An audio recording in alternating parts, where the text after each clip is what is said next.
waa këram yi mi ngi ne fàng ci yéene kaay ñu xëy ndol yëral xët mu njëkk l'Observateur la mu fa bind mooy premier ministre Sénégal ba woon di Mahammed Boun Abdallah Dionne nee na engagé wu na je m'engage sa gosa sampunam dëndam fas yéene doon candidat ngir bokk ci élection présidentielle yu 2024 yi Sud Quotidien nañu Boun Dionne dëkk na waa Benno ginnaaw Mame Boye Diao ak Aly Ngouille Ndiaye keneen a ngi ku fas yéene topp ci ginnaaw Amadou Ba mooy Mahammed Boun Abdallah Dionne Vox Populi di ko dëggal ci xët mu njëkk ba di ñu xamal ne Dionne bañ na ne di topp ci ginnaaw Amadou Ba enquête dina kay gis ne moom Mahammed Boun Abdallah Dionne fippu gi mu fippu feli yoonu boppam berlangook boppam fippu gi bett nañu bari journal bi gis na it ne Dionne amul appareil politique waaye terewul mu fas yéene demal boppam li mu bëgg nee na mooy taxawaayu candidat progrès ak candidat développement ci xët mu njëkk Le Quotidien moom premier ministre Sénégal ba woon di Mahammed Boun Abdallah Dionne ma nga fay wax ne parcours personnel am ci wetu président Macky Sall mooy li ko may ci lu jaadu mu wéyal xeex bi point actu ne ñu Mahammed Boun Abdallah Dionne jël na indépendance am ci Macky Sall Le Témoin di laaj ndax moom Mahammed Boun Abdallah Dionne li mu def déggoowu ko ak Macky Sall ndax ko xam Boun Abdallah Dionne ak ni mu gëmee Macky Sall ak ni mu déggalee Macky Sall bu xëyee ne du jàppale candidat bi président Macky Sall tànn li ñu bari di jàpp mooy réeréwu ci ak Macky Sall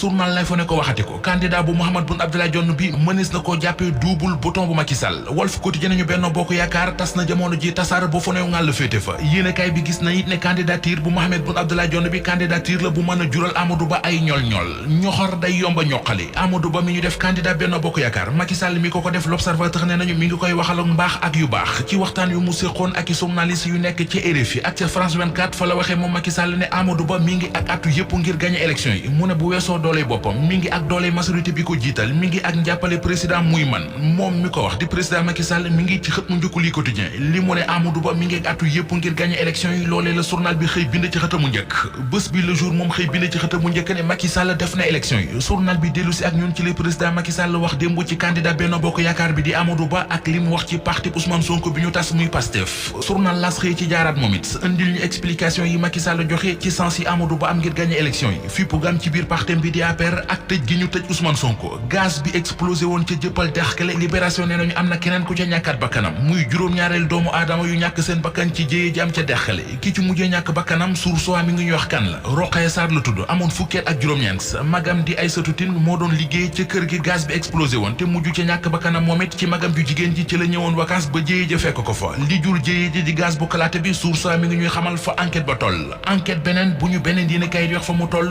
mooy lu jëm ci xale bu jigéen bu ñeenti at bi laboon ci piscine bu hôtel Radisson ba far faatu libération nee nañu am na ñaari agent yuy liggéey ci hôtel Radisson yu ñu garde à vue muy M Cissé ak C Diaw ñooy ñi ñu dénkoon surveillance bu piscine bi libération mi ngi ñuy waxit ne yàlla baax ne kon ñaari xale ñoo naroon lab ci piscine ba ndax amoon na fa beneen xale bu toll ci juróomi at sa bu doon lab waaye bàyyi moo mujj futtiku soobu ci piscine bi sowee ko